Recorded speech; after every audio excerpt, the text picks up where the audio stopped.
And that silence, that single conscious choice to leave something nameless in a world where everything else has a name, that tells us more about the nature of darkness, about ancient power, about the hidden architecture of Middle-earth than almost anything else Tolkien ever put to paper.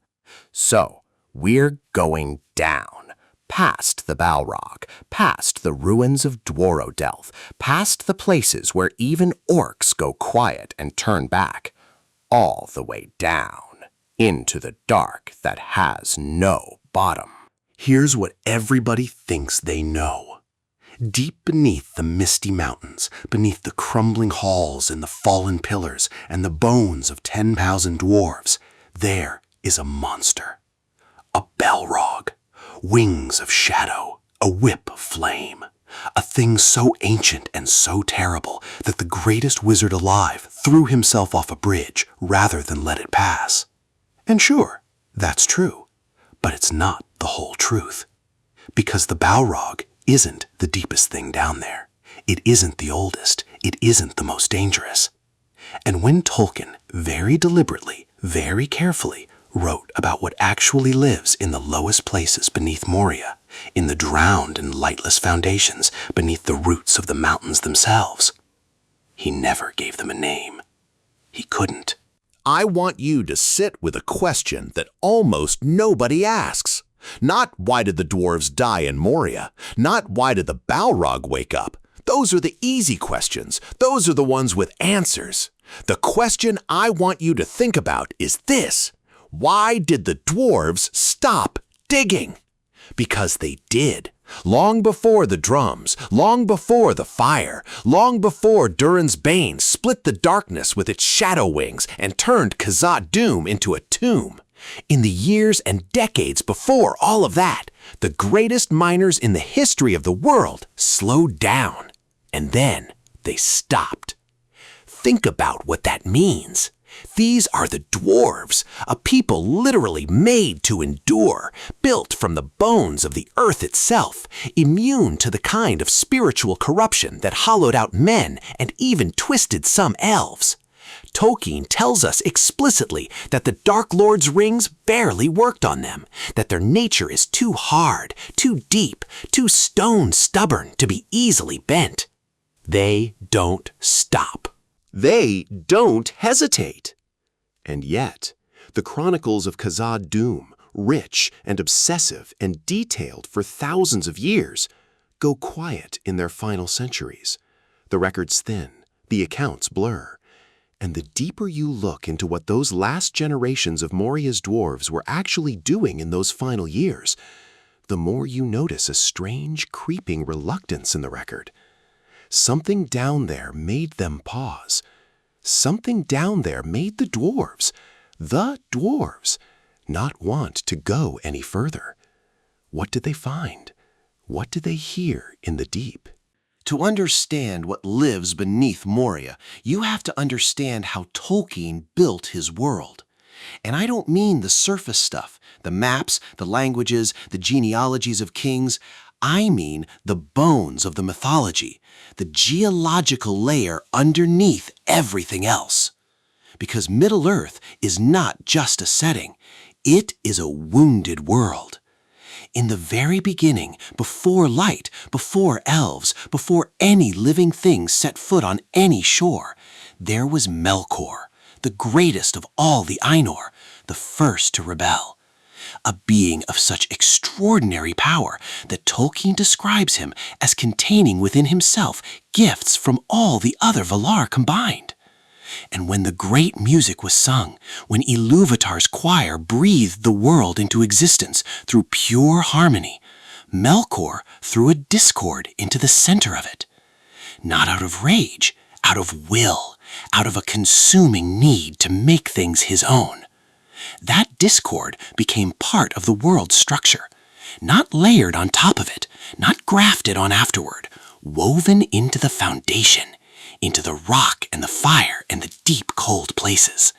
And when Melkor, by then called Morgoth, the enemy, poured himself physically into the substance of Middle-earth over thousands of years of war, he didn't just corrupt the surface, He became part of the geological record. Here's how Tolkien describes it, and pay attention because this is crucial.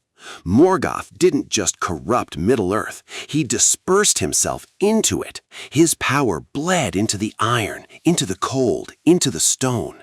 He made himself impossible to fully remove, because to remove him entirely would be to tear apart the world he'd infected.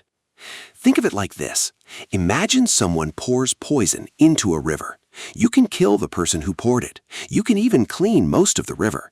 But the water table underneath, the soil that absorbed it over decades, that takes centuries to clear, and some of it never does. The Valar defeated Morgoth, cast him through the door of night into a darkness beyond the world. But what he poured into the earth, what he left in the deep places, in the roots beneath the roots, that stayed. And the deepest places of all, the places like the foundations beneath Khazad-dûm, those were closest to Autumno, Morgoth's first fortress, delved so deep into the primordial world that even the Valar, when they finally broke it, admitted they couldn't excavate it completely. They destroyed what they could find, but they couldn't find everything. Now here's where the story takes a turn that most people completely miss. There's a line in The Fellowship of the Ring, one of Gandalf's lines, that most readers pass over without stopping. It comes near the bridge of Khazad-dûm. It's brief, it's almost thrown away, and it is possibly the most unsettling thing Tolkien ever wrote. Gandalf says, "Far, far below the deepest delvings of the dwarves, the world is gnawed by nameless things. Even Sauron knows them not. They are older than he." Stop. Sauron doesn't know them. Let that actually land for a second. We're talking about a being who served at Morgoth's side for the entire First Age, who was, in his uncorrupted form, the greatest craftsman among all the Maiar, the master of Morgoth's own strongholds, the keeper of his dungeons, the architect of his instruments of power. A being who has spent tens of thousands of years accumulating knowledge of darkness, of ancient evil, of the hidden mechanisms of the world. The nameless things are what that corruption does over a long enough span of time. They are not Morgoth's servants. They are not anyone's servants. They are what happens when something made of divine intention is left alone in the dark long enough. They are the world being consumed from within. And the mithril, the silver metal that made Moria famous, the veins the dwarves spent centuries chasing deeper and deeper, runs straight toward them. Because, of course it does. And there is something beneath Moria that Sauron simply does not know. That's not a gap in his education. That's a wall, a hard boundary, beyond which even the knowledge of an angelic being cannot reach. But Gandalf doesn't just say they're unknown. He says they gnaw. Not sleep, not wait, not slumber in the patient way that ancient evil tends to slumber in these stories. Gnaw. Present tense, active and continuous, like something that is working right now, without pause, without rest, with a horrible, mechanical, mindless purpose. And this is the hidden rule that changes how you see everything. In Tolkien's world, the world is not eternal. It's not made of infinite, indestructible stuff. It is a crafted thing, sung into being, shaped with intention, held together by the same spiritual fabric that makes magic and memory and meaning possible. And Morgoth, by pouring himself into it, essentially installed a slow corruption at the center of that fabric. Think about what mithril actually is in this mythology. It's not just valuable, it's not just rare.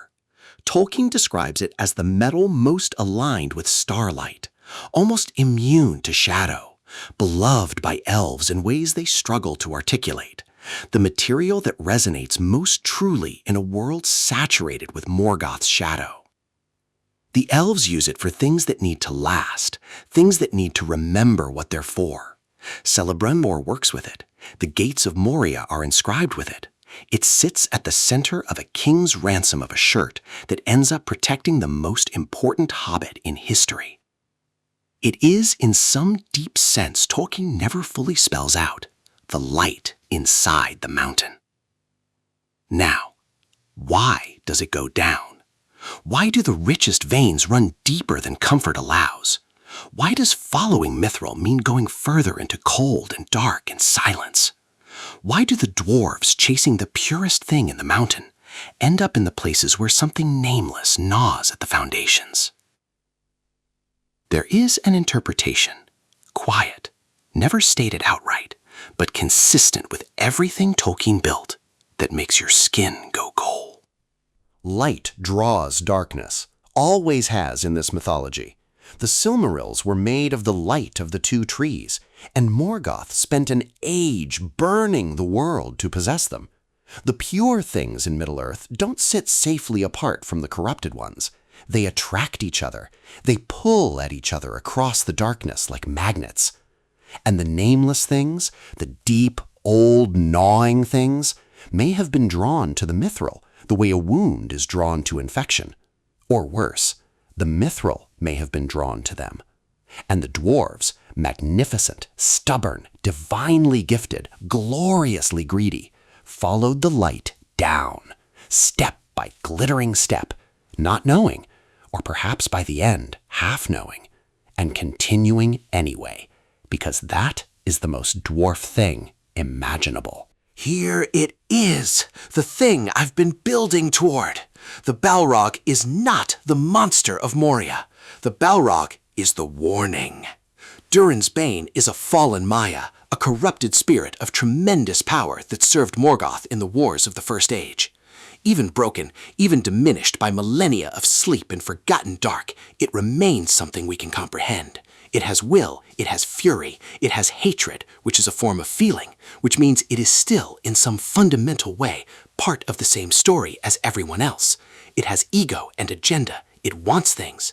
Even a Balrog's desire to destroy is still a desire. You can fight a desire. Gandalf does, 10 days and 10 nights, through water and fire and shadow, through the very deep places of the world, all the way to the mountain peak where the old Maya burns itself out in one final catastrophic clash, and the wizard wins. But Gandalf, even in his victory, even as he comes back transformed and blazing white, does not go further down. They are what a created world does to itself when left running long enough. They are the slow, grinding, wordless unmaking at the center of a cosmos that was made with love and music and divine intention, but which still obeys, at its foundation, the law that all things made eventually unmake themselves. They are not Morgoth's legacy. They are older than Morgoth. They are the thing that was there before the music began, the silence that the music interrupted. And the music has been playing for a very, very long time. He rises, he surfaces, he comes up through the mountain and back into the light. Because he knows, as the Astari must know, as beings of ancient Maya nature themselves must know, from something older than memory, that there is a depth beneath which the rules stop working. A place where will and courage and sacrifice and the mercy of Iluvatar are no longer the operating forces, where something else entirely is. The nameless things are not evil in the way the Balrog is evil. They are not enemies in any way that has an opposite. They do not hate the light, because hatred requires awareness of what it hates. They are not waiting to be defeated or redeemed or understood.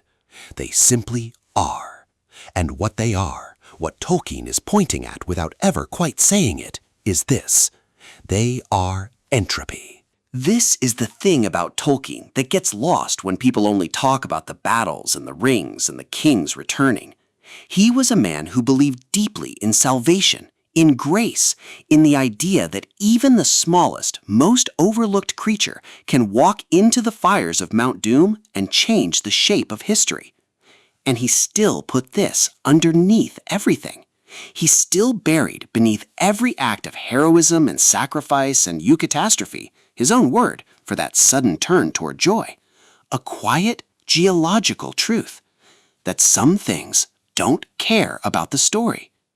The Nameless Things do not notice the War of the Ring. They don't pause when Sauron's eye goes dark. They have no relationship to the great struggle playing out on the surface because they predate the concept of sides. They predate the enemy. They predate, perhaps, even the idea of opposing forces. And in most great fantasy stories, that would be the real villain, the final boss, the thing the heroes eventually confront in the last chapter. But Tolkien never sends anyone down there. He never writes the scene. He just mentions them once in passing as something even Sauron doesn't know. And then the story moves on, up and out of Moria, into the golden light of Lothlorien. Because maybe the point isn't that they can be beaten.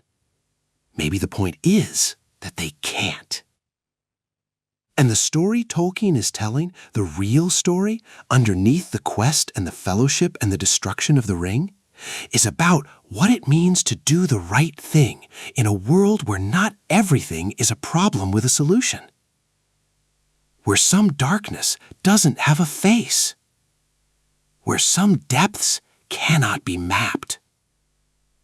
Where the wisest wizard in the world walks to the edge of the unknowable, feels it beneath his feet like a heartbeat in the stone, and turns around. Not because he's afraid, but because going down isn't the mission. Getting out is. There is a moment at the gates of Moria, just before the Fellowship goes in. Gandalf hesitates. The film shows it, but the books carry it differently. Quieter, heavier, like a man taking one last look at open sky. He knows what waits inside. He's suspected for years. He tried to send a letter. He tried to warn them without alarming them. And now here he stands, key in hand, at the door to the one place in Middle-earth where something he doesn't fully understand lives beneath something he already fears. And he goes in. Because the people he loves are behind him. Because the road demands it. Because courage in Tolkien's world was never the absence of fear. It was never the certainty that you'd win or the guarantee that the sacrifice meant something. It was going in anyway. The Fellowship escapes. They carry their grief, and they are heavy with it, out into the pale light of Lothlorien. They survived. But the Nameless Things didn't leave with them. They were there before the Fellowship arrived. They are there after the last page turns. They are there right now in that dark, in the drowned foundations of Khazad-dûm, doing what they have always done. In the silence between the stones, in the place where names end and something older begins, gnawing. And the question of what's still behind that door, what Morgoth left in those lowest chambers that not even the Valar wanted to disturb, makes everything we've talked about today look like a prologue. Because once you understand what Morgoth actually did to the structure of Arda, what he genuinely, permanently, irreversibly did, the War of Wrath stops looking like a triumph. It starts looking like an attempt to stop a bleeding that never fully stopped. That's where we're going next. Don't go anywhere. But here's what I didn't tell you. Moria isn't the only wound. The logic that produces the Nameless Things, the deep accumulated corruption beneath the mountains, it doesn't stop there. It runs through the entire body of Arda like a fracture. And there is another place, another depth, another scar in the world so severe that even the Valar, after their greatest victory, made a choice that has always struck me as strange. They didn't destroy it. They sealed it. Angband, Morgoth's final stronghold. Broken in the War of Wrath, yes. Shattered beyond recognition, yes. But when the dust settled and the Valar looked at what was left, they chose containment over demolition. They chose a door over a grave.